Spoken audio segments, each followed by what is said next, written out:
Iglesia, muy buenas noches. Esta es la clase acerca de la santificación. Bienvenidos a Campus GU, el Ministerio de Educación de nuestra iglesia. El día de hoy, para terminar este año, y aquí volvemos en enero, vamos a hacer una clase acerca de lo que es la santificación. Para esto quiero que entendamos, como la semana pasada entendimos con la justificación, que, la santificación no consiste en una obra de nosotros nada más, ¿no? Hay quienes piensan que la santificación consiste en solo una obra del creyente, el cual, ya habiendo salvado por gracia, tiene que mantener su salvación por obras. No. Ese es un concepto que la verdad está muy alejado de lo que dice realmente la palabra del Señor. Y hoy día vamos a tratar de despejar este asunto. ¿Amén? Bien. Vamos entonces a ver qué es la santificación. Y vemos que la santificación es un proceso continuo de sujeción al Espíritu Santo, quien, habiendo regenerado nuestro interior, mantiene y fortalece esa interna disposición de santidad inicial. Esta definición implica, primero que todo, hermanos, lucha contra el pecado remanente. Ahora, ¿cómo es eso del pecado remanente? Algunos dicen, ¿no? ¿Cómo es eso del pecado remanente? Bueno, nosotros tenemos que entender que a pesar que hemos nacido de nuevo, el Nuevo Testamento nos presenta la santificación como una obra de Dios, y más específicamente como una obra del Espíritu Santo, quien va a ir trabajando con nosotros así como un cincel y dale, para hacernos a la imagen de Cristo, como vemos en Romanos capítulo 8, verso 29, que es para lo que nos escogió el Señor. Es cierto, pero esta obra también exige mucho de nuestra cooperación, porque la cooperación del creyente es la evidencia de que realmente ha nacido de nuevo. La santificación es el progreso de ver cómo la vida divina en nosotros va creciendo desde adentro hacia afuera. ¿Entiendes? Algo así. Entonces, por tanto, la obra de santificación se efectúa dentro del corazón, desde el fondo mismo de tu ser, de todo tu yo, de su subconsciente. Entonces, esto no es cosa de, no sé, de solamente cambiarte de ropa, ¿no? No es cosa de eso. Entonces tampoco debes angustiarte demasiado cuando te parezca que no estás progresando mucho en la virtud de acuerdo al estándar de ciertas personas. Recuerda que el más santo de nosotros los cristianos, comparado con Cristo, estamos fritos. Entonces hay que entender que es bastante fácil poder caer en la tentación de ser impacientes, tanto en nuestra propia santificación o como cuando contemplamos el aparente poco progreso de nuestros hermanos en la fe. Nos pensamos quizá que el Espíritu Santo, no está trabajando mucho con esa persona o con nosotros, ¿no? Recuerda que el estándar es Jesús y no las reglas que han creado algunos hermanos, así que tú tienes que tener una lucha incesante contra el pecado, una lucha encarnizada contra el pecado. Como vemos acá en la palabra de Dios, nosotros no tenemos lucha contra carne y sangre nada más, sino contra principados y potestados de las regiones celestes. Vas a ser tentado también por el aspecto espiritual, no solamente por tu carne. Es una lucha atroz. No creas que el cristiano va a los extremos. No, ya soy cristiano, entonces yo puedo hacer lo que quiero, puedo hacer lo que me da la gana y soy salvo. No, porque eso estaría evidenciando de que no eres cristiano, porque si haces lo que te da la gana en el contexto de que lo que te da la gana hacer es pecar continuamente, es porque simplemente no tienes una nueva naturaleza. Por otro lado, si tú dices, bueno, soy cristiano, ahora tengo que mantenerme con mi salvación, entonces la obra de Cristo está en vano. Tienes que luchar contra el pecado remanente. Los apóstoles luchaban contra el pecado remanente. Todos los hombres piadosos de la iglesia luchaban contra el pecado remanente. El pecado que aún mora en nosotros, como vemos en Romanos capítulo 7. Y vamos a leer esa lucha del cristiano contra el pecado remanente. Te lo voy a leer acá en el libro de los Romanos. Acompáñame en tu Biblia a Romanos capítulo 7. Voy a usar la Biblia de las Américas. En Romanos capítulo 7, del verso 14 en adelante. Vamos a leer hasta el 25, ¿ya? Bien. Vamos a ver qué dice Dios mismo acerca de estos temas. Dice así: porque sabemos que la ley es espiritual, pero yo soy carnal, vendido a la esclavitud del pecado. Porque lo que hago no lo entiendo, porque no practico lo que quiero hacer, sino lo que aborrezco, eso hago.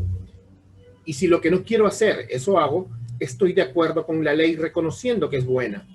Así que ya no soy yo el que lo hace, sino el pecado que habita en mí. Porque yo sé que en mí, es decir, en mi carne, no habita nada bueno. Porque el querer está presente en mí, pero el hacer el bien no. Pues no hago el bien que deseo, sino el mal que no quiero. Eso practico. Y si lo que no quiero hacer, eso hago, ya no soy yo el que lo hace, sino el pecado que habita en mí. Así que queriendo yo hacer el bien, hallo la ley de que el mal está presente en mí. Porque en el hombre interior me deleito en la ley de Dios, pero veo otra ley en los miembros de mi cuerpo que hace guerra contra la ley de mi mente y me hace prisionero de la ley del pecado que está en mis miembros. Miserable de mí, ¿quién me librará de este cuerpo de muerte? Gracias a Dios, por Jesucristo, Señor nuestro. Así que yo mismo, por un lado, con la mente sirvo a la ley de Dios, pero por el otro lado, con la carne a la ley del pecado. Esto está claro. Hay una lucha en todo cristiano. El apóstol Pablo está luchando con ese pecado remanente en su cuerpo y su mente no glorificadas. Este cuerpo de muerte, esta mente de muerte, este corazón de muerte, estas emociones de muerte, esta razón de muerte. Es clara la cosa. Estamos en una lucha constante contra el pecado remanente. Ahora yo te pregunto, el apóstol Pablo lucha contra eso. ¿Y tú sinvergüenzamente no lo vas a hacer? Dime, ¿tú no lo vas a hacer? Si el apóstol Pablo luchaba contra esto, tú no. Piénsalo. Piensa eso. Y no sucumbas ante la impaciencia de que por gracia tal vez, por la gracia de Dios, Él ha permitido que tú tengas victoria en ciertas áreas del pecado de la vida. Y eso no te significa que tú eres el estándar ahora para juzgar a tu hermano que tal vez todavía no las tiene. Porque de repente tu hermano ha tenido la victoria sobre el orgullo y se va a evidenciar que tú no lo tienes. Así que eres tan pecador como él. Recuerda, aquí no hay estándares, el estándar es Cristo. No las reglas, no si te pones aretes, no si usas faldota, no si no te maquillas o si te maquillas. Tú vístete como quieras, siempre que sea de una forma decorosa. Pero, por ejemplo, ¿no? Una falda a una señora o una señorita no es señal de que está madurando. No, no lo es. Sin embargo, si pone la otra mejilla en una discusión, sí. No hacerse un tatuaje o ponerse o no aretes no es señal de que una señorita está madurando. Sin embargo, perdonar a tus enemigos y bendecir y orar por los que hablan mal de ti, sí. Ponerte una corbata y cortarte el pelo pequeñito y afeitarte siempre no es señal de que un hombre esté madurando. ¿Te das cuenta? Sin embargo, vencer los pecados carnales y sobre todo, amar a tu prójimo como a ti mismo, sí. Entonces te das cuenta que los estándares de la Biblia son muy diferentes a los que tal vez algunas denominaciones podrían poner. Así que porque cualquiera se puede vestir, cualquiera se puede sacar los aretes, cualquiera puede no hacerse tatuajes, cualquiera puede ponerse una faldota y detrás de todo eso es cubrir multitudes de pecados. Ser como el demonio disfrazado de pingüino. Así que por favor, hermano, siempre pensando, yo necesito ser como Cristo. Yo necesito ser como Cristo. Y la evidencia de que soy como Cristo, la evidencia de mi madurez espiritual, no tiene nada que ver con esas reglas del siglo XX y XXI, sino que tengo que ser más como Cristo. Amén. Bueno, otro aspecto también de la santificación es la victoria que tenemos sobre el pecado. Nosotros vamos a tener pecado, consecuentemente victoria sobre ciertos pecados. Todos tenemos pecados y es mejor que comencemos a tener victoria, porque si no se te va a acumular un poco la mochila y eso nos va a hacer sentir bastante mal. Entonces nosotros tenemos que luchar atrozmente contra este pecado, como el apóstol Pablo que dice, no me siento bien, no estoy tranquilo, necesito mortificar este pecado, tengo que sacar de mi mente, tengo que sacar de mi corazón este pecado y tener a Cristo como más supremo tesoro, porque generalmente el pecado, ¿qué es? Es una búsqueda de deleite en algo que no es tu Señor, lo cual termina haciendo que tú rompas la ley de Dios. Es una búsqueda de deleite en algo que te lleva a la desobediencia a la ley de Dios. Y eso es lo que nosotros tenemos que ver, ¿no? Así que tenlo bien claro, hermano. Lucha contra el pecado remanente. Ten victoria continua contra ese pecado. Tú tienes el poder, tienes el Espíritu Santo que ha sido sellado en ti para el día de la redención, como dice Efesios capítulo 1. y mortifica ese pecado. Todos los días tienes que luchar contra el pecado. Eso va a ser la evidencia de una verdadera santificación. Y no solo de los pecados evidentes, como por ejemplo pecados sexuales, inmorales, sino también contra el orgullo, la ira, la impaciencia, la falta de dominio propio. Recuerda el fruto del Espíritu Santo en Gálatas capítulo 5, contra esos frutos, contra ese fruto con sus determinados detalles no hay ley. Amén. Bien, vamos a pasar ahora a ver otra cosita más acerca de esto, la terminología bíblica de lo que es la santificación. En la primera palabrita que vemos acá, que es kadosh. Kadosh es santidad, la palabra que está en hebreo. Está más o menos 830 veces en el Antiguo Testamento. En el hebreo antiguo, entonces, vemos que esta palabra es el término santo o cortado. Esa es la idea, cortado, separado, segregado. Así como Dios es santo y es totalmente diferente, nosotros al ser parte de la creación, cuando somos salvados, somos santificados, somos cortados, somos segregados, separados del mundo, de lo profano, de la cosmovisión anti-Dios, para ser consagrados para Dios. Entonces, esta posición que tenemos como cristianos de persona consagrada, propia de todo creyente, se manifiesta con la evidente santidad práctica, ¿no? Y en el Nuevo Testamento vemos también la palabra bien agiasmos. Esta palabra agiasmos significa lo mismo, santo, santificar, en el mismo sentido de kadosh, así que explica prácticamente lo mismo. Es algo, por ejemplo, se utilizaba a veces para objetos, ¿no? Como hay sinónimos como la palabra agios, que significaba, por ejemplo, un objeto sagrado, un objeto santificado. Nosotros somos separados para Dios. Él nos adquirió para que seamos separados totalmente para Él.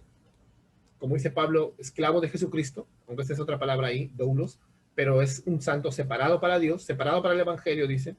Esa palabra también en griego es un poco diferente, pero tiene que ver con lo mismo, kletos, que es como si fuera una cerca que han puesto. De acá tú ya eres de Dios, los demás no, tú sí, algo así. Para los más jóvenes es un campo de fuerza, estás ahí, ¿no? Puro, libre de impureza en un sentido ético.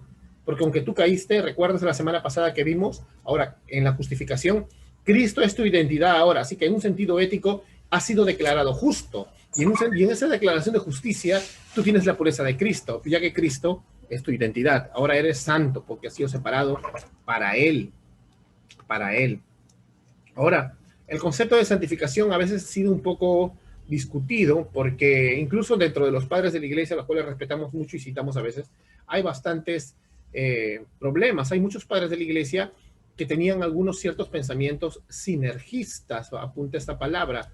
Generalmente el cristianismo bíblico, histórico y ortodoxo, o sea, sano, ha sido monergista, es decir, que tanto la regeneración, primero la predestinación, luego la regeneración, la justificación y la santificación son obras de Dios. Mono es uno, ergos, trabajo, o sea, el trabajo de un solo ser, de Dios, que se evidencia, claro, cuando hablamos de santificación se evidencia en obras, pero es el trabajo de un solo ser.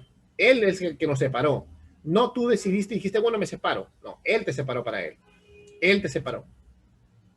Ahora, el problema es que los pensamientos de algunos padres de la iglesia, cuando fueron estudiados por otros teólogos, en pocos siglos llegaron a tener otro tipo de significados. Por ejemplo, el sacramentalismo. Número uno, el sacramentalismo. El sacramentalismo por el cual se pensó que, por ejemplo, que el bautismo en agua ritual limpiaba los pecados pasados, ¿no? Como creen algunas denominaciones, que el bautismo te limpia de los pecados pasados, mientras que los pecados posteriores, ¿no? Debían ser expiados a fuerza de penitencias y buenas obras. Tú te bautizabas de niño, ¿no? Y eso te limpiaba del pecado original, pero luego los pecados que cometías ya en tu adultez tenían que ser limpiados con penitencias, entró en penitencia, en buenas obras, y eso lamentablemente entró a la Iglesia Católica Romana. No solo a ellos. ¿Has escuchado que hay algunas denominaciones que dicen que se tienen que bautizar en agua corriente para que los pecados se vayan? Y por eso no se quieren bautizar en un bautisterio, se quieren ir a un río siempre. No es malo que vayan al río donde quieran. La idea, te estoy hablando de la idea de cómo creen que el agua corriente se lleva los pecados. Justo hablaba eso con mi copastor, ¿no? Y qué tal si en esta parte del río acá arriba está que se bautiza unas personas y se lleva el agua corriente supuestamente a sus pecados, y acá hay otros hermanos bautizando a otras personas que el pecado viene y se estrella contra las otras personas. Es una costumbre que viene de hace siglos por un mal estudio de las escrituras, un mal entendimiento de lo que es realmente la santificación. Otra idea que se creó a raíz de algunos pensamientos de los padres de la iglesia, de algunos, que eran sinergistas, significa, me olvidé explicarles, muy disculpas, mono era uno, ergos trabajo, ¿no? Trabajo de uno. Sinergismo es sin, equipo, ergos trabajo, el trabajo de varios. Entonces ellos creen que es el trabajo de Dios, pero también el trabajo de nosotros. No dice que solo es por obras, no son pelagianos, sino que dicen que es trabajo de Dios y trabajo de nosotros. Que se ha desviado terriblemente. Por ejemplo, en el tiempo actual, no sé si has escuchado hasta incluso hermanos sinceros que dicen, Dios ha hecho el 99%, tú tienes que hacer el 1%. No, hermano, no. ¿Cómo es posible? Estás diciendo que la cruz es imperfecta, que no es consumado es, sino que Cristo dijo, hice mi parte. No.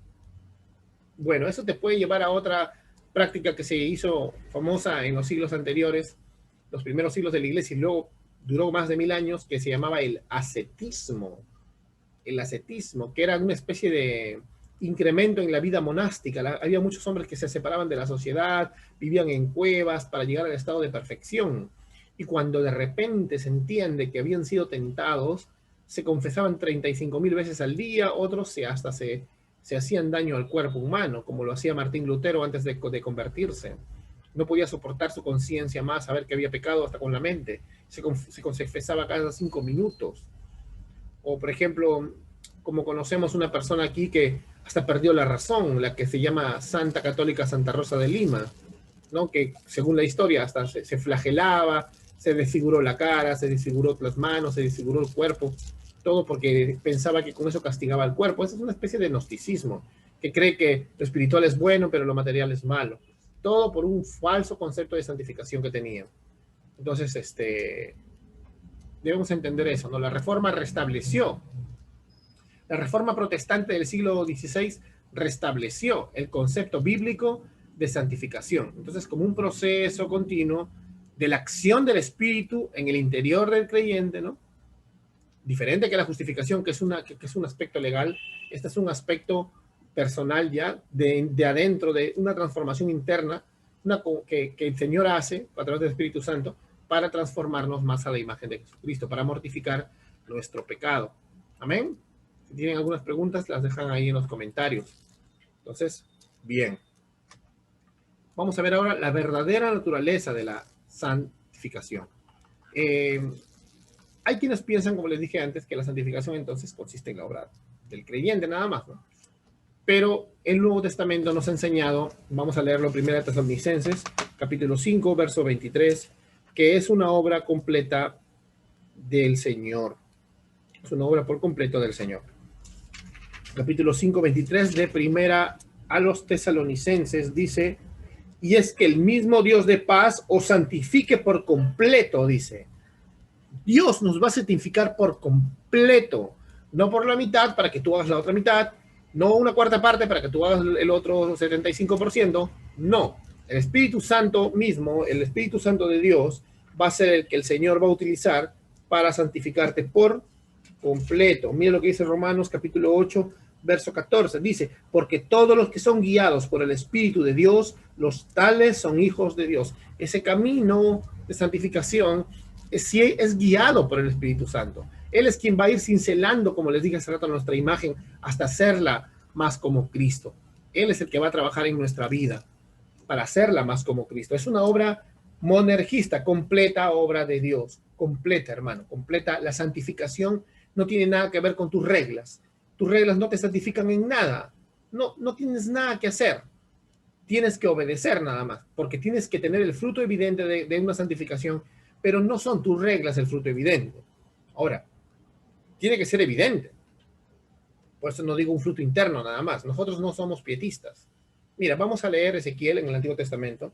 Esta es una profecía del Señor a través del profeta Ezequiel, donde nos habla acerca de la regeneración, o también llamado nuevo nacimiento. Mira, Ezequiel 36, versos 26 al 36. Mira lo que dice. Dice, el Señor le habla y le dice, además, al pueblo, ¿no? Os daré un corazón nuevo y pondré un espíritu nuevo dentro de vosotros. Quitaré de vuestra carne el corazón de piedra y os daré un corazón de carne. Pondré dentro de vosotros mi espíritu y haré que andéis en mis estatutos y que cumpláis cuidadosamente mis ordenanzas. Habitaréis en la tierra que di a vuestros padres y seréis mi pueblo y yo seré vuestro Dios. Y os libraré de todas vuestras inmundicias. Llamaré al trigo y lo multiplicaré y no traeré hambre sobre vosotros. Y multiplicaré el fruto de los árboles, el producto del campo, para que no recibáis más el aprobio del hambre entre las naciones. Entonces os acordaréis de vuestros malos caminos y vuestras obras que no eran buenas, y os aborreceréis a vosotros mismos por vuestras iniquidades y por vuestras abominaciones. No hago esto por vosotros, declara el Señor Dios. Sabedlo bien, avergonzaos y abochornaos de vuestra conducta, casa de Israel. Así dice el Señor: el día que yo limpie de todas vuestras inmundicias, haré que las ciudades sean habitadas y las ruinas reedificadas. La tierra desolada será cultivada en vez de ser desolación a la vista de todo el que pasa.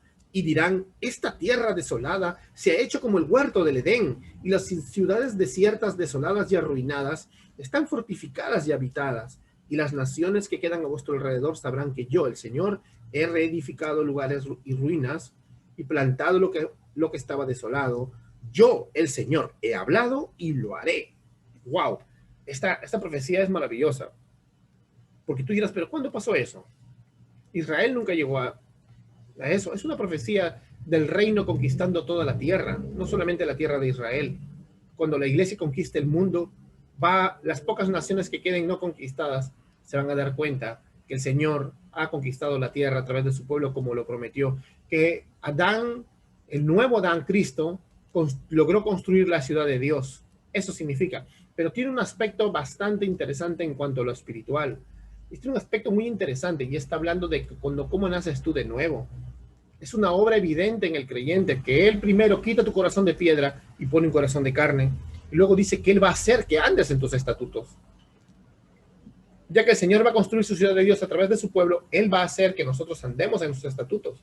¿Te das cuenta? Algo bien claro acá es que al final el Señor dice: yo, el Señor, he hablado y lo haré. Está en juego su palabra.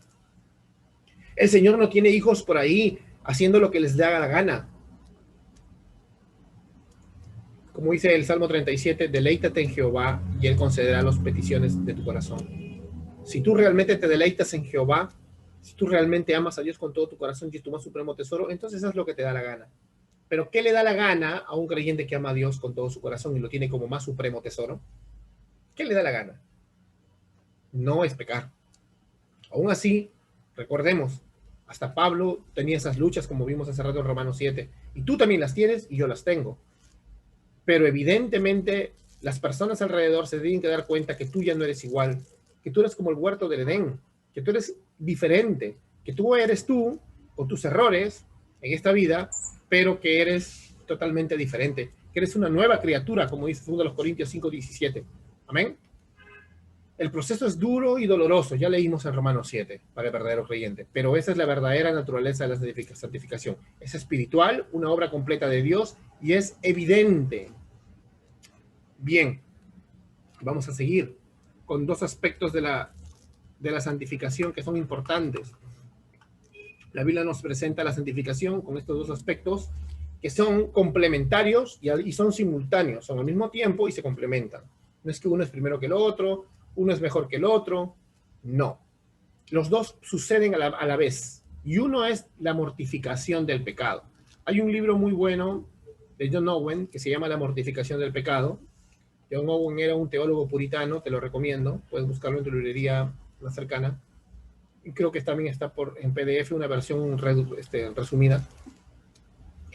Bueno, la mortificación del viejo hombre, de ese hombre de muerte, implica el proceso de purificación en la vida, ¿no? Es consecuencia de nuestro nacimiento. Ahora somos hijos de Dios. Y vamos a ver la primera de Juan capítulo 3.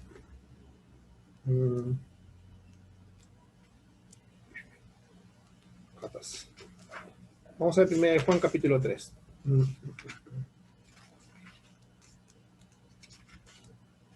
Mira lo que dice el verso 13, dice,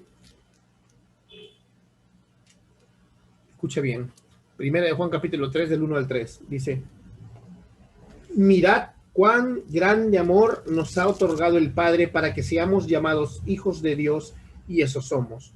Pero el mundo no nos conoce porque no le conoció a Él.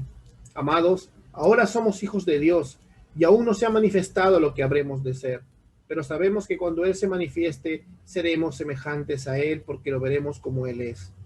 Y todo el que tiene esa esperanza puesta en Él se purifica, así como Él es puro. Amén. Esto es lo que se le llama la mortificación del pecado, purificarte. Purificarte. Puro, la palabra puro viene del griego pir, que significa fuego. Y así como el fuego limpia y arregla los metales, así también la purificación es un aspecto de la santificación, por el cual nuestras almas, nuestro cuerpo se desprende de la contaminación y del óxido del pecado. El apóstol nos muestra como esto, como que nos unimos a Cristo como una cabeza, ¿no? Él es la cabeza federal, Él es el nuevo Adán, el rey de la nueva humanidad. Y tenemos que estar siempre entendiendo esto, es ser conformados a Cristo y la purificación. La purificación, y te repito, porque como dice el apóstol Pablo en Filipenses capítulo 3, a mí no me es difícil repetirte las mismas cosas y para ti es seguro. La purificación no es sujetarte a las reglas de una iglesia, no eres más puro o más maduro o que estás demostrando que estás creciendo porque te pones cierta ropa. No, no lo eres. Solamente cuando seas más como Cristo, cuando perdones, cuando pongas la mejilla, cuando nunca juzgues a nadie, no importa cómo se vista, tú no lo juzgas, tú lo amas y así crees que es maduro y que crece. Yo conozco gente que usa jean con huecos, que tiene tatuajes y tiene aretes, que es más madura que gente con faldote y con corbata. Así como conozco gente al revés, que se viste con faldote y que es más madura que los otros. Eso no importa. La mortificación del pecado no tiene nada que ver con eso, sino de matar nuestro pecado remanente para ser más como Cristo. Amén. Si quieres que se evidencie realmente tu madurez, entonces recuérdate Gálatas capítulo 5, 22 y 23. Amor, sea amoroso, pacificador, sea amable, sea benigno, sea bueno, bondadoso con tu prójimo, pon la otra mejilla, bendice al que te maldice, ten esperanza en las promesas de las Escrituras, fe, y sobre todo paciencia y dominio propio. Si tú no muestras esto, no tienes nada que ver con la santificación. Eres más pecador que el más vil fornicario del mundo. En serio. Si tú no eres así, eres igual que el peor de los pecadores. Así que no creas que eres muy santo cuando tienes poca paciencia con tus hermanos que no se visten como tú quieres, o que no comen lo que tú quieres, o que no beben lo que tú quieres. Amén. Otra cosa, después de solamente mortificar el pecado, el otro aspecto que también es complementario y simultáneo es el reavivamiento. El reavivamiento, digamos, del nuevo hombre. Primero mortificamos al viejo hombre y despierta y se levanta el nuevo hombre. Y esto implica el ejercicio de una nueva vida, en una dirección hacia arriba. El Espíritu va a fortificarnos y nos va a conducir a todas las virtudes. Vamos a segunda de Pedro, capítulo 1. Vamos a segunda carta de Pedro, capítulo 1. El verso 4, chicos. A ver.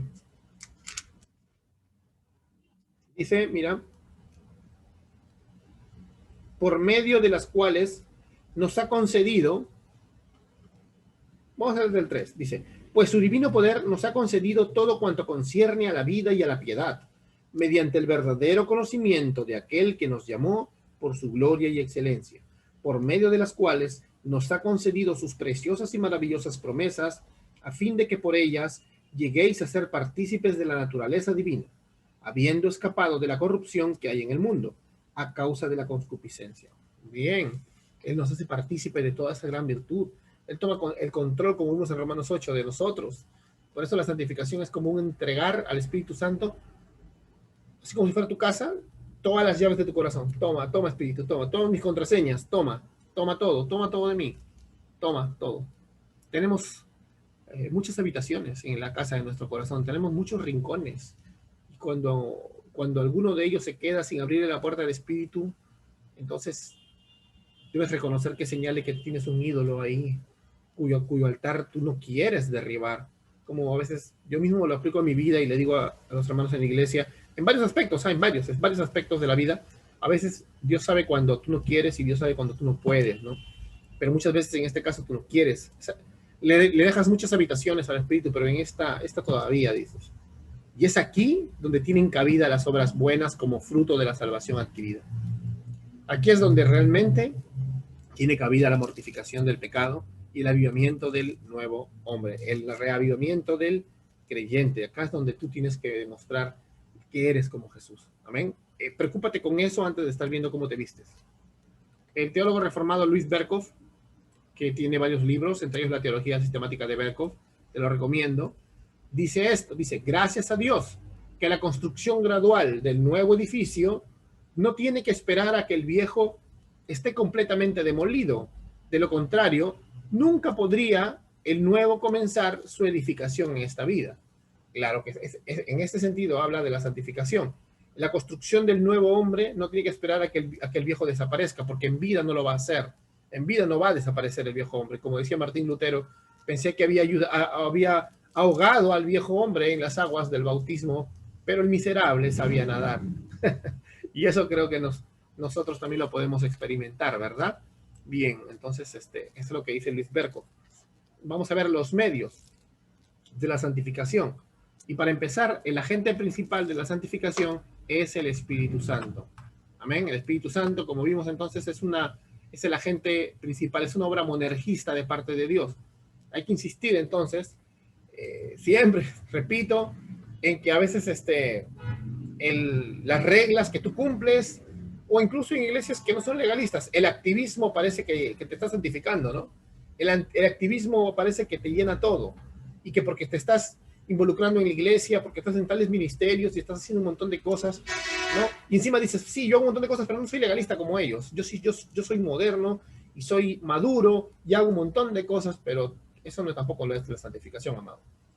No es malo ser una iglesia viva, activa y con todo, pero eso no es. Estar solo involucrado en algo no es santificación. Ya vimos que es una tarea del Espíritu Santo. Entonces no es mediante la producción de cosas que hacemos y el aumento de cualidades que tengamos, sino es en realidad una rendición total a los pies de Cristo. ¿Ven? Vamos a ver un medio que está acá, que es el medio subjetivo, digamos un medio subjetivo, que es la fe, la santificación. Entonces, si el medio subjetivo de la santificación es la fe, ¿por qué la fe subjetiva? Vamos a Hechos capítulo 15:9. Pero generalmente es porque es un medio que Dios usa a través de un accionar del sujeto, o sea, tú, del sujeto que adora, no del objeto de adoración que es Él. Dice, acá está, Hechos capítulo 15, verso 9, mira lo que dice, ninguna distinción hizo entre nosotros y ellos, purificando por la fe sus corazones. Él nos purifica a través de esa fe que nosotros ejercemos. En Romanos 1 dice que la fe viene por el oír, y el oír la palabra de Dios. Así que esa fe que tenemos, recuerda que Dios va a usar para santificarte y te la regaló Él mismo. La fe vino por el oír la palabra de Dios. La proclamación del Evangelio es usada por el Espíritu Santo para que tú vengas a la vida y Él te regala el don de la fe. Amén. Acuérdate de eso entonces. Pero es un medio que Dios usa. La fe es un medio que Dios usa. Ahora, como el medio subjetivo de la santificación es la fe, por el cual ponemos nuestros ojos en el que es autor y consumador, dice acá, como dice Hebreos 12:2, autor y consumador de esta fe, los medios objetivos, ya vamos a estudiar, vamos a movernos, son los que suscitan y aquilatan, dice, ya aumentan la fe, aquilatan, o sea, le llenan de peso. Y estos medios son los siguientes. Primero, la palabra de Dios, o sea, la palabra de Dios, hermanos, es urgente. La labor principal, me acuerdo, estaba leyendo bastante en la Reforma Protestante, consistió en eso, ¿no? En entronizar la Biblia en medio de la iglesia. El Espíritu y la palabra van siempre de la mano. No digas que solamente, no leo mucho en Biblia porque ya el Espíritu me revela. Eres un falso si haces eso. El Espíritu mismo ha inspirado la palabra de Dios. ¿Qué más espiritual quieres que tener la palabra de Dios? El Espíritu ha inspirado la palabra. ¿O quién crees que inspiró la palabra? Entonces no puedes decir eso. También no digas, bueno, yo no necesito orar, no necesito ser lleno del Espíritu, solamente entender la Biblia en su contexto. Está bien, pero ¿sabes qué? Estás muerto, pues. Los fariseos entendían la Biblia en su contexto. Los saduceos eran unos herejes. Pero los fariseos entendían la Biblia en su contexto. Ellos eran los de sana doctrina entre el judaísmo en ese tiempo. Pero aún ellos, por la falta de poder del Espíritu en sus vidas, no pudieron reconocer al Mesías que tenían en la punta de su nariz. Ahí estaba delante de ellos. No lo pudieron ver. No vaya a ser que te crees solamente un Cristo académico y no lo tengas en tu corazón. Así que recuerda, el Espíritu y la palabra van siempre de la mano. Amén. Bien, el Espíritu operó la conversión, opera la santificación por medio de la palabra, y la palabra obtiene su eficacia santificadora en virtud de que del Espíritu que la vivifica. No estamos cayendo en neortodoxia porque no decimos que la Biblia contiene la palabra de Dios o se convierte en la palabra de Dios cuando recién la entiendes, como dicen algunos liberales neortodoxos. No, pero sí debemos entender que la Biblia en sí misma no tiene fuerza espiritual si solamente la lees como un libro sin el Espíritu Santo. ¿Bien? Si el Espíritu no hace una obra en ti, solo eres un buen entendedor, pero no vas a ser un hacedor. Y si no eres un hacedor, no hay evidencia de que realmente hayas nacido de nuevo. Entonces, recuerda, la Biblia te va a dar vida. Tampoco no vamos a decir, como dicen algunos por ahí, han escuchado que la letra mata, que no debe leer mucho la Biblia, ese es el otro extremo. Ese extremo se llama el extremo anti-intelectualista. Ese extremo te va a quitar mucho de la santificación. Porque generalmente los que dicen que la letra mata, que no tiene nada que ver con que el estudiar la Biblia o teología de autores de la historia de la iglesia te mate. En primer lugar, no te puede matar estudiar la palabra de Dios, porque al estudiar la palabra de Dios ya vimos que es lo más espiritual. Estudiar en oración, en ayuno, es lo más espiritual que hay. Así que la letra no mata. Lo que mata es tratar de ganarte tu salvación con la ley. Eso es lo que significa la letra mata. Y lamentablemente, justamente, los que dicen la letra mata son los que más reglas se ponen para santificarse. Ten cuidado que tú mueras por la letra. Ni siquiera estudias tu Biblia, pero mueres por la letra, porque estás tratando de salvarte a través de las obras, mantenerte en tu salvación por obras o evidenciar tu salvación por ciertas reglas que te has creado. Ten mucho cuidado. La palabra de Dios, entonces, es la principal forma en la que Dios utiliza su Espíritu Santo para que te santifique. 2, los sacramentos que son las ordenanzas, que son órdenes de Dios, que son medios especiales de gracia, no una gracia especial para salvar, pero sí sacramental. No son símbolos ordenados por Cristo. Y palabras en acción que contienen una representación verdadera, nuclear, clásica, válida del cristianismo y del evangelio. Cuando nosotros estamos bautizando, predicamos el evangelio. Cuando estamos en la Santa Cena del Señor, predicamos el evangelio. Por eso el Espíritu las emplea en subordinación a la palabra para levantar la fe del creyente y darle una ocasión de confesión y testimonio. Pero si tú, amado hermano, si tú no entiendes esto y tomas por menos los sacramentos, estás tomando por menos las ordenanzas del Señor, estás tomando por menos al Señor. Estás tomando por menos al Señor. Así que recuerda, las ordenanzas son medios especiales de gracia que Dios usa para santificarte.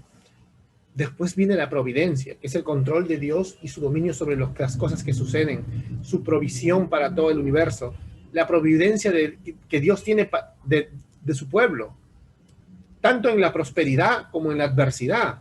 Es también un gran medio de santificación. Dios siempre está trabajando. No sé si tú has experimentado eso de que dices, todo esto Dios lo usó para transformarme, todo esto Dios lo usó para salvarme, tal vez en el momento que te salvaste. Tal vez Dios ha usado esto para acercarme más a Él. Te ha pasado, ¿verdad? Todos los verdaderos cristianos nos ha pasado eso. Y es justamente Dios trabajando en ti. Él ordena, como dice Romanos 8, capítulo 28, todo para nuestro bien, ¿no? A los que aman a Dios, todas las cosas ayudan a bien. Y como dice en Filipenses 1, verso 6, dice que el que empezó la buena obra la culminará hasta el día de Jesucristo. Entonces, somos como un arbolito. Somos como un arbolito de esos que le dan forma de patitos, de estrellas, de brazos, de autos, ¿no? Unos árboles tipo gigantes que los podan. Así somos. Pero Cristo, Dios, el Padre, nos quiere dar la forma de Cristo. Pero esa poda duele. Cuando nos están podando, duele. Duele que nos corten esas ramitas, ¿no? A los arbolitos les duele. Está comprobado científicamente, les duele. Pero al final llega a tener la forma que el artista quiere. En este caso, Dios nos está formando a la imagen de Cristo. Pero estos sufrimientos que Él nos envía ya están destinados para que nosotros seamos purificados y progresemos. Amén. Para eso están esos sufrimientos. Como dice 1 Corintios 11:27, vamos a darle lectura. El Señor mismo quiere que nosotros progresemos. Dice así. Acá está. De manera que el que coma el pan o beba la copa del Señor indignamente será culpable del cuerpo y la sangre del Señor. Por tanto, examínense cada uno a sí mismo y entonces come el pan y beba de la copa, porque el que come y bebe sin discernir el cuerpo, come y bebe juicio para sí. Por esta razón, hay muchos débiles y enfermos entre vosotros y muchos otros duermen. Eso se llama la disciplina. Pero Dios, si tú ves el Antiguo Testamento, cómo disciplina a sus hijos, ¿no? Cómo disciplina a hombres como Josías, por ejemplo, que estará en el cielo, era un hombre de Dios, pero le permitió a él que a través de su terquedad reciba una lección que es una disciplina. ¿Qué pasó con Josías? No creyó que Dios le podía hablar a Faraón Necao y enviarlo a una misión. Quiso interponerse y el Señor lo mató, permitió que muera. También Asa, ¿no? El nieto de Roboam, el bisnieto de Salomón, el tataranieto de David. Asa también fue un hombre que incluso ganaba batallas en el nombre del Señor, pero de viejo se entercó, pidió ayuda a Siria, y Siria era un ejército pagano. El Señor, una guerra contra Etiopía, el Señor no le estaba diciendo a él que pida ayuda de nadie, tiene que confiar en él, pero él no confió en él y le vino una enfermedad y se murió. Entonces tú ves muchas veces que Dios ama a su pueblo, pero no solo en lo próspero, sino en lo adverso, y aún eso adverso lo usa para acercarnos más a él. Te repito, Él ha destinado todas estas circunstancias para purificarnos y para su progreso. Así que acuérdate si tengas algunas circunstancias adversas que tal vez el Señor las está usando para que tú crezcas en la fe. Amén. Bien. También la comunión de los santos, la comunión de los hermanos, es también un proceso poderoso de santificación. La verdad, es un proceso poderoso de santificación con los hermanos en la fe. Congregarse es importante y es vital. Nosotros no somos de los que dejamos de congregarnos, dice la palabra. Así que no pienses, ahora que ya vamos a poder congregar todos juntos pronto, que ya puedes estar faltando. Una cosa es que no podíamos y otra cosa es que no quieras. Amén. Acuérdate, nosotros vamos a ir santificándonos unos a otros, exhortándonos, consolándonos, animándonos unos a otros, siempre en las comunidades de fe. Así que tú no faltes a tu iglesia. Bien, otro medio por la que Dios nos santifica es la oración. La oración, hermanos, es también vital. Consiste, entonces, en estar en perfecta sintonía con la voluntad de Dios. Él nos habla a través de su palabra, nosotros le clamamos a través de la oración. Y esto lo hacemos por medio del Espíritu, ¿no? Como dice Romanos 8:26, que a veces no sabemos orar como conviene, pero Él lleva nuestras peticiones de formas que no podemos ni hablarlas nosotros, de formas que no podemos ni siquiera entender, porque no está en nuestra razón entender, porque acá no tiene nada que ver con las lenguas y eso que se inventan. No, está hablando de cómo el Espíritu lleva en otra dimensión, a otro nivel, nuestras oraciones por medio del Espíritu Santo a Dios mismo, ¿no? Entonces, al Padre. Entendamos eso de una manera bíblica para no salir confundidos después. Entonces, estos son los medios por los que Dios nos santifica: la palabra de Dios, los sacramentos, las ordenanzas, la providencia de Dios, la comunión de los santos y la oración. Ahora, para terminar, entonces, ¿en qué quedan las buenas obras? ¿No? Las buenas obras, ¿en qué quedan? Si ya hemos visto todo esto, porque algunos dirán, o sea, tercamente, pero ¿y las obras?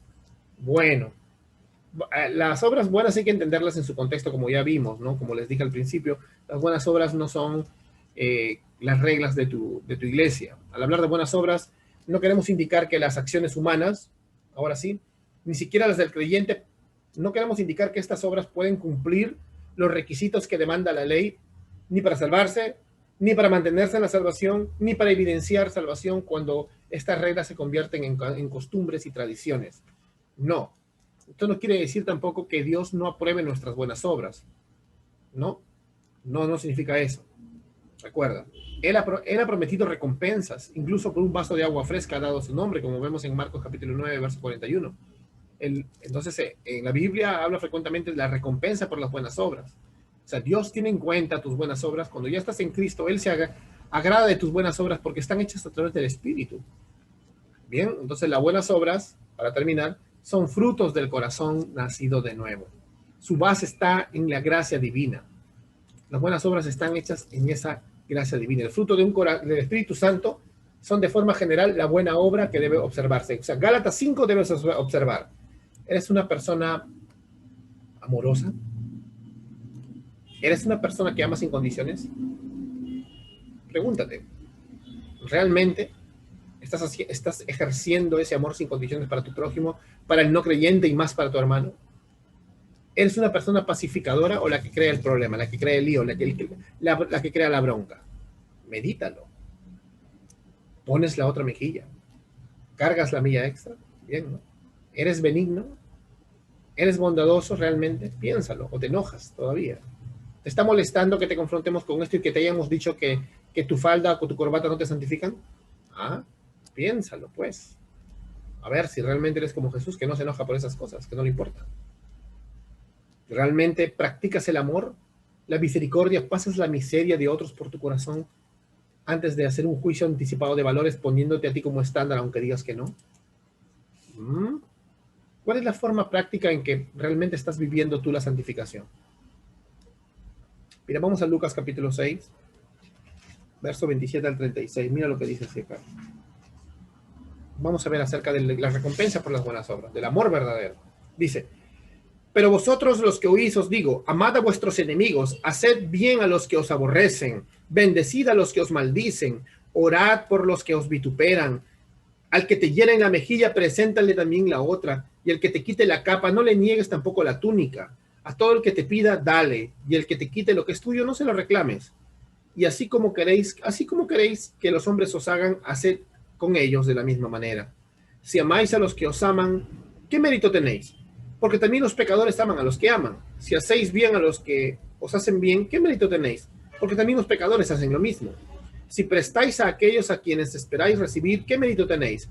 También los pecadores prestan a los pecadores para recibir de ellos la misma cantidad. Antes bien, amad a vuestros enemigos, y haced bien, y prestad no esperando nada a cambio, y vuestra recompensa será grande, y seréis hijos del Altísimo, porque Él es bondadoso para con los ingratos y perversos. Sed misericordiosos, así como vuestro Padre es misericordioso. Pues, ¿estamos viviendo esto realmente? Y eso te lo dejo para tu propia reflexión.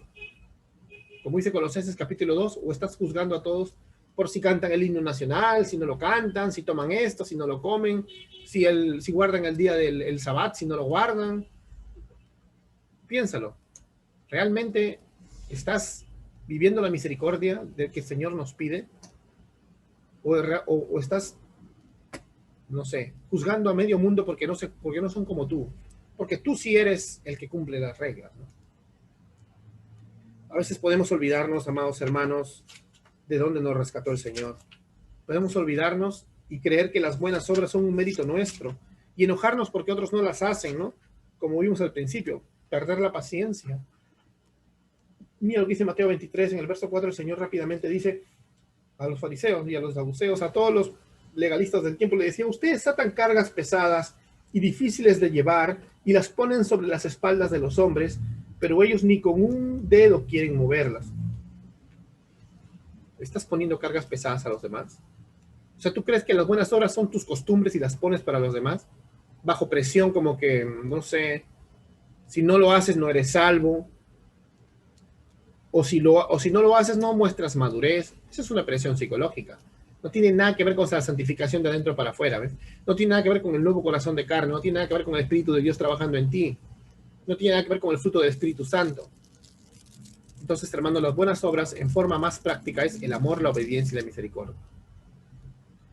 Para terminar, hermanos, vamos a leer 2 textos para entender que Dios determinó a lo que los nacidos de nuevo siempre anhelarán estas buenas obras. Mira lo que dice Efesios. Así que si tú eres nacido de nuevo, no me vengas que no puedo hacer buenas obras. El salvo vive como tal, luchando contra el pecado, como Pablo en Romanos 7, y anhela las buenas obras, porque para eso nos predestinó Dios también. Dice: porque por gracia habéis sido salvos por medio de la fe. Y esto, salvación, no de vosotros, sino que es don de Dios, es un regalo de Dios. No por obras, ¿ves? Las obras no originaron que te salves, no por obras, para que nadie se gloríe, porque somos hechura suya, dice, creados en Cristo Jesús para hacer buenas obras, las cuales Dios preparó de antemano para que anduviéramos en ellas. El Señor había determinado antes de la fundación del mundo que si tú eres salvo vas a hacer buenas obras. Dios preparó de antemano esas buenas obras para que tú andes en ellas. No te nacieron a ti. Son fruto del Espíritu Santo que el Señor ha puesto para su pueblo. Recuerda entonces esto, que es un regalo de Dios y nunca te ganaste tu salvación por obras. No eres más maduro por tus obras, menos por las reglas que te inventes, ¿no? Y no te puedes mantener en tu salvación con las obras. Para terminar, vamos a Tito capítulo 2. Tito capítulo 2, verso 13 y 14. Vamos a ver qué dice la palabra de Dios para cerrar. Igual Dios determinó esto. El pueblo de Dios tiene que anhelar buenas obras, dice el 13, aguardando la esperanza bienaventurada y la manifestación de la gloria de nuestro gran Dios y Salvador, Cristo Jesús, quien se dio a sí mismo por nosotros, iglesia, para redimirnos de toda iniquidad y purificar, ¿ves? Purificar para sí un pueblo para posesión suya, celoso de buenas obras. Amado hermano, tú debes ser celoso de buenas obras, debes anhelar el fruto del Espíritu en tu vida, debes anhelar todo lo que acabamos de hablar hace rato.